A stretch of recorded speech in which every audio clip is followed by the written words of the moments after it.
Hello दोस्तों, अरस्तु विज्ञान के इस प्लेटफॉर्म पे आप सभी का स्वागत है। हम लोग यूजीसी नेट इन्वायरमेंटल साइंस का टॉपिक देख रहे हैं, जिसमें हम लोग यूनिट 8 के लेक्चर को डिटेल से देख रहे हैं अकॉर्डिंग टू सिलेबस। पिछले लेक्चर में हमने इन्वायरमेंटल लॉ और वाइल्ड लाइफ प्रोटेक्शन एक्ट के बारे में देखा था, जो 1972 में इस्टेब्लिश्ड हुआ था। आज के लेक्चर में हम दूसरे एक्ट के तरफ बढ़ेंगे, ठीक है, जिसे हम फॉरेस्ट कंजर्वेशन एक्ट कहते हैं। तो आइए हम लोग इसको स्टार्ट करते हैं। फॉरेस्ट कंजर्वेशन एक्ट, इसको सबसे पहले इस्टेब्लिश किया गया था 1980 1980 में 25 अक्टूबर को। इसको लागू गवर्नमेंट ऑफ इंडिया के द्वारा किया गया था। इसका एम था to regulate the diversion of forest land for non forestry purpose such as other infrastructure development.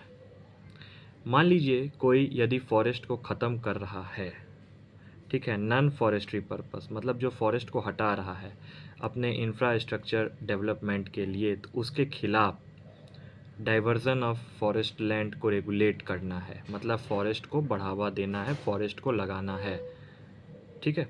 मतलब कहीं पे इंफ्रास्ट्रक्चर डेवलपमेंट हम नहीं होने देंगे यदि कोई फॉरेस्ट को काट के यदि वो अपना डेवलपमेंट करना चाहता है तो, ठीक। The act was passed in response to the growing concern over the rapid depletion of India forest. Depletion मतलब काटना, बहुत जल्दी से ख़त्म हो रहा था फॉरेस्ट, तो उसके अगेंस्ट में इस एक्ट को पास किया गया। फॉरेस्ट कंजर्वेशन एक्ट मतलब हम लोग को फॉरेस्ट को बचा के रखना है। इसका ऑब्जेक्टिव क्या है? टू कंजर्व फॉरेस्ट, फॉरेस्ट को बचा के रखना है, and ensure there sustainable management, और हमको ये इंश्योर करना पड़ेगा कि हम उसको अच्छे से मैनेजमेंट कर सकते हैं। To regulate the diversion of forest land for non forestry purpose such as mining industrial projects. यदि आप फॉरेस्ट को काट के माइनिंग करना चाहते हैं या इंडस्ट्री बैठाना चाहते हैं तो हम उसको नहीं होने देंगे, ठीक है। तो ये इसका ऑब्जेक्टिव्स है। To ensure that any diversion of forest land is done only for a specific purpose and with the prior approval of central government. यदि आपको फॉरेस्ट लैंड को काट के कुछ करना है तो उसके लिए आपको सेंट्रल गवर्नमेंट से अप्रूवल लेना पड़ेगा, नहीं तो आपको सेंट्रल गवर्नमेंट से कोई भी अप्रूवल नहीं मिलेगा, सेंट्रल गवर्नमेंट से कोई भी अप्रूवल नहीं मिलेगा, ठीक है। बच्चे लोग थोड़ा बदमाशी कर रहे हैं बाहर में, तो उसका आवाज़ आ रहा होगा, लेकिन आप इस पे ध्यान दें, कंसंट्रेट करें, ओके। और सेंट्रल गवर्नमेंट से अप्रूवल तो लेना ही पड़ेगा, साथ ही to compensate for any loss of forest cover, ठीक है, that may occur due to such diversion by undertaking afforestation and reforestation activity. मान लीजिए यदि फॉरेस्ट हट चुका है तो आपको कंपेंसेट करना पड़ेगा। यदि आप फॉरेस्ट को हटाए हैं तो कैसे कंपेंसेट करना होगा? आपको एफॉरेस्टेशन करना होगा, और रीफॉरेस्टेशन मतलब आपको पेड़ पौधे लगाने होंगे किसी न किसी तरीके से, ये एक्टिविटी करना होगा। यदि आपने काटा, ये आपको पनिशमेंट के तौर पे करना होगा, ठीक है। तो ये 3-4 ऑब्जेक्टिव है जो फॉरेस्ट कंजर्वेशन एक्ट में लागू किया गया है, ठीक है। अब आगे हम लोग जानते हैं डीम्ड फॉरेस्ट क्या होता है। Physical parcels that look to be forested but are not listed such as historical और ऑफिशियल रिकॉर्ड्स। देखिए, डीम्ड फॉरेस्ट जो होता है ना, एक फिजिकल पार्सल्स होता है, ठीक है, मतलब एक फॉरेस्ट ही है, लेकिन उसको हम लोग हिस्टोरिकल और ऑफिशियल रिकॉर्ड्स में नहीं रखे हैं, ठीक है, मतलब हिस्टोरिकल या ऑफिशियल रिकॉर्ड्स में नहीं रखे हैं। In India deemed forest account for about 1% of total forest land. ये डीम्ड फॉरेस्ट मैंने ऐसे ही आपको बता दिया है क्योंकि कभी कभी पूछता है कि कितने परसेंट फॉरेस्ट लैंड है होते हैं deemed forest. 1% of total forest land के अंदर डीम्ड फॉरेस्ट आते हैं जिसका कोई भी हिस्टोरिकल ऑफिशियल रिकॉर्ड्स नहीं है, ठीक है। अब आगे हम लोग जानने की कोशिश करते हैं। अब इसमें फॉरेस्ट कंजर्वेशन एक्ट में हम लोग कुछ अमेंडमेंट्स को देखते हैं। 1980 में तो ये इस्टेब्लिश्ड हुआ ही था, साथ में कुछ अमेंडमेंट्स को यहाँ पे हम लोग जानने की कोशिश करते हैं। तो 1988 में कंसेप्ट आया डीम्ड फॉरेस्ट का, जो मैंने पीछे बताया, and brought all forest land under forest conservation act 1980। हुआ क्या कि 1988 में जो डीम्ड फॉरेस्ट का कंसेप्ट है उसको भी लागू कर दिया गया 1980 के फॉरेस्ट कंजर्वेशन एक्ट में अकॉर्डिंग टू 1988 अमेंडमेंट। ठीक है, फिर 1991 में आया कि सेंट्रल गवर्नमेंट का अप्रूवल मैंडेटरी है कि कोई भी आप फॉरेस्ट प्रोजेक्ट स्टार्ट करते हो या फॉरेस्ट को काटने का विचार करते हो, ठीक है, लेस देन 1 हेक्टेयर, यदि 1 हेक्टेयर से कम है तो आपको कम से कम सेंट्रल गवर्नमेंट का अप्रूवल लेना पड़ेगा। ज़्यादा भी है फिर भी लेना पड़ेगा, और यदि 1 हेक्टेयर से कम भी है फिर भी आपको सेंट्रल गवर्नमेंट का अप्रूवल लेना ही पड़ेगा। ये इसका इम्पोर्टेंट अमेंडमेंट है। 2003 मैंडेटरी है for the user agency to provide an undertaking to carry out compensatory afforestation before the diversion of forest land. आपको कंपेंसेटरी देना पड़ेगा। ये 2003 में स्टार्ट हो गया था, जो मैंने पीछे बताया है। किसके रूप में? या तो आप पेड़ लगाएं, एफॉरेस्टेशन लैंड करें, कोई भी एजेंसी हो तो उसको पेड़ लगाना ही पड़ेगा। ये मैंडेटरी कर दिया गया था सरकार द्वारा 2003 में। 2015 में क्या हो गया था? Granting forest clearance. आपको फॉरेस्ट क्लियरेंस लेना पड़ेगा पोर्टल के द्वारा, और जो होगा ट्रांसपेरेंट ऑनलाइन प्रोसेस। ठीक है, यदि आप कोई फॉरेस्ट का काम करना चाहते हो तो फॉरेस्ट क्लियरेंस पोर्टल पे जाके आप फॉरेस्ट क्लियरेंस आपको लेना पड़ेगा गवर्नमेंट के द्वारा। 2016 कंपेंसेटरी एफॉरेस्टेशन एक्ट लॉन्च किया गया था 2016 में, which further produce Campa, compensatory afforestation fund management and planning authority. एक कमिटी स्टार्ट हुआ था, इसको हम लोग कैंपा कहते हैं। आज के समय में कैंपा पानी का बोतल है, तो आप पानी का बोतल पे मत जाइएगा, कोका कोला का ही बोतल है। आप कैंपा जो है compensatory afforestation fund management and planning authority को समझिए, जो 2016 में लॉन्च हुआ था फॉरेस्ट कंजर्वेशन एक्ट के लिए। ठीक है, ये एक अथॉरिटी था, कमिटी था, जो फंड मैनेजमेंट और सब वैरायटी टाइप्स के प्लानिंग को करते थे, जो फॉरेस्ट कंजर्वेशन एक्ट के लिए बहुत ही इम्पोर्टेंट था। फिर 2016 में स्टेट गवर्नमेंट को भी कहा गया कि आप भी कंपेंसेटरी एफॉरेस्टेशन एक्टिविटी करिए। मान लीजिए यदि फॉरेस्ट को कोई हानि पहुंचाता है तो आपको उसको कंपेंसेटरी करना पड़ेगा, उसके अगेंस्ट लीगल एक्शन लेना पड़ेगा, आपको उसके द्वारा एफॉरेस्टेशन करवाना पड़ेगा with the approval of central government. State government को सेंट्रल गवर्नमेंट का अप्रूवल लेके काम करना पड़ेगा। फिर लास्ट में पेनल्टीज़ आया। मान लीजिए कोई फॉरेस्ट कंजर्वेशन एक्ट के खिलाफ जाता है तो उसको पेनल्टी देना पड़ेगा।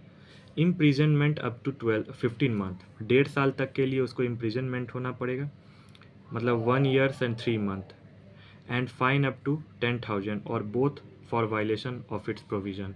या तो आप 15 महीने तक जेल जाइए या 10,000 रुपया दीजिए, या दोनों ही दीजिए।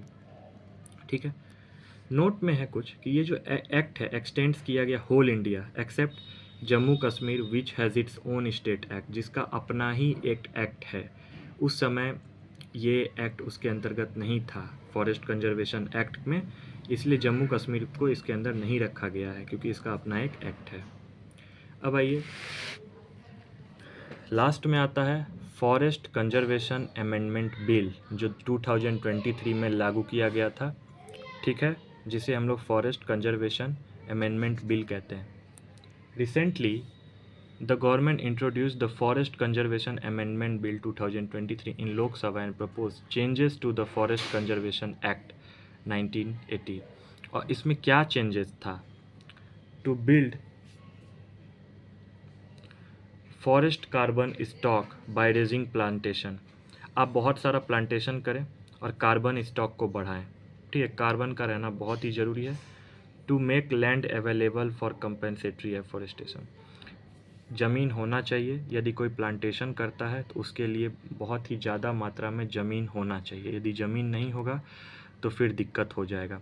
तो ये 2 अमेंडमेंट बिल लागू किया गया था 2023 में भारत सरकार के द्वारा।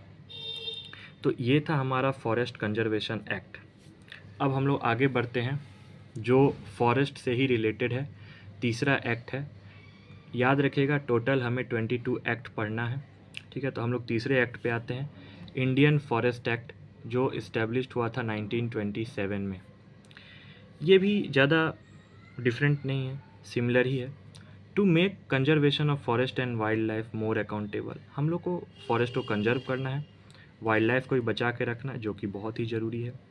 To consolidate all the previous law regarding forest which established in 1865-1878।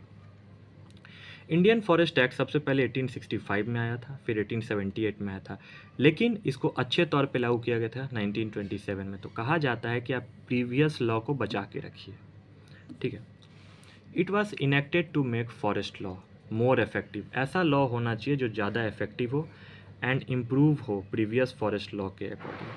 1865 और 1878 में जो लॉ आया था इंडियन फॉरेस्टर, उससे भी बेहतर हो।